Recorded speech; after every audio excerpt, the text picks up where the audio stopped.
Bonjour, dans cette nouvelle vidéo, nous allons aborder la notion de mémoire de travail. Nous n'allons pas faire un cours théorique complet sur la mémoire de travail qui pourrait prendre plusieurs heures. Par contre, ce qui nous intéresse, c'est quelles applications nous allons en faire dans les activités que nous allons proposer à nos apprenants.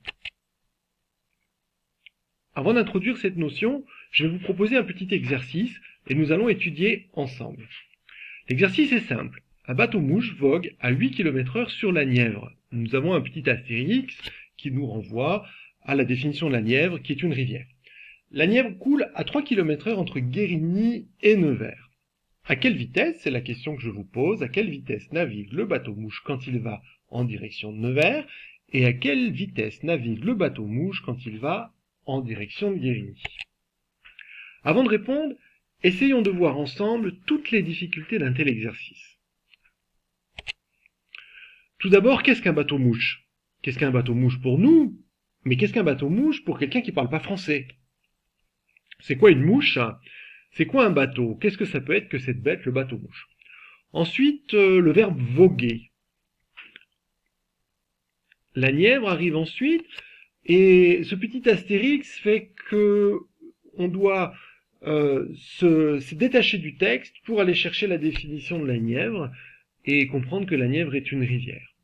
Pareil, vous avez compris pour Guérigny-Nevers et le verbe naviguer. Voilà déjà tout un tas d'informations qui surchargent fortement notre cerveau. Alors, est-ce que vous êtes capable de répondre à cet exercice? Eh bien, probablement pas, parce que c'est déjà beaucoup d'informations que nous avons dû engendrer. Alors en plus, si l'exercice est mal fait, et que par hasard l'élève pouvait connaître la Nièvre et savoir ce que c'est qu'un bateau-mouche, eh bien vous voyez bien qu'un bateau-mouche, il n'est pas prêt de naviguer sur cette rivière. Alors quelles sont les conclusions qu'on peut tirer d'un petit exercice comme celui-ci sur la mémoire de travail? Eh bien déjà, il faut éviter d'avoir trop d'informations. Trop d'informations surchargent la mémoire de travail. Si on met trop d'informations en même temps, l'apprenant va se retrouver la tête sous l'eau. Il ne sait plus ce qu'on cherche, il ne sait plus ce qu'il doit apprendre. Et s'il ne sait pas de quoi on parle, il ne saura pas non plus ce qu'il faut qu'il retienne. Alors on a l'impression que la pente est trop raide, il a l'impression qu'il n'y arrivera pas, et ça risque un gros moment de démotivation, un petit peu comme on l'a vu tout à l'heure quand les objectifs étaient trop importants ou trop éloignés de la capacité de l'élève. Alors si on prend au contraire un nombre d'informations modéré, on aura une meilleure compréhension, on aura une meilleure intégration de la notion que l'on veut faire passer, ce qui va entraîner une bien meilleure estime de soi et une meilleure motivation pour venir en cours. Avoir un nombre d'informations modéré, c'est aussi permettre d'avoir une capacité à comprendre ce qu'on apprend et comment on l'apprend. Et si le jeune explique ce qu'il apprend et comment il l'apprend, c'est aussi une information hyper importante pour la personne qui l'accompagne, pour le bénévole, et le bénévole pourra ajuster aussi son objectif et les thèmes qu'il veut aborder, les thèmes qu'aime l'élève. Il va voir aussi ses difficultés, ses points de fragilité, ce qu'il faudra renforcer. Alors en conséquence, dans nos activités, nous pensons qu'il faut avoir au maximum 4-5 notions en même temps quand on est dans une activité. Les sciences de l'éducation nous parlent de 7 notions maximum dans de bonnes conditions.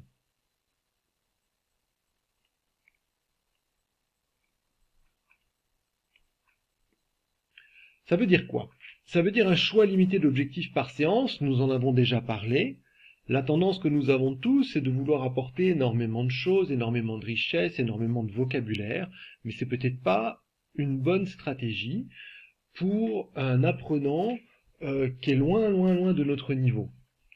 Ensuite, une reprise éventuelle des erreurs peut se faire sur des notions qui sont déjà vues. Mais si on veut tout corriger, y compris des choses qui n'ont pas encore été abordées, l'élève ne saura plus ce qu'on travaille. Si on travaille la structure de la phrase et le sens des mots, et qu'en plus on corrige toutes les fautes d'orthographe, au fur et à mesure, l'élève va être complètement noyé dans toutes ces informations. On ne va pas laisser des fautes d'orthographe, on peut les corriger après, mais il ne faut pas mettre l'accent là-dessus. Ensuite, si un élève est en train de parler, par exemple qu'il est en train de faire une phrase, c'est souvent une implication assez importante, oser prendre la parole devant les autres apprenants, risquer de se tromper, Il faut lui laisser finir sa phrase, c'est quelque chose de primordial. Si on le coupe à chaque fois qu'il y a une petite erreur, à ce moment-là, eh ben, ça deviendra très très difficile et il n'osera plus faire l'effort de prendre la parole. On reviendra dessus après, mais on reste sur ce qu'on travaille à ce moment-là. Enfin, si quelque chose tracasse l'élève, un téléphone portable qui ne fonctionne plus, un ticket de bus qui a été perdu, etc., il est important d'en parler avant le cours. Parce que si quelque chose tracasse l'élève, eh bien, ça va rester dans cette mémoire de travail, ça va polluer cette mémoire de travail. Alors que poser ces problèmes à l'entrée du cours, c'est quelque chose qui permet d'avancer plus facilement et d'être plus disponible. Nous arrivons au terme de cette petite vidéo. Je vous remercie de l'avoir suivie et à la prochaine!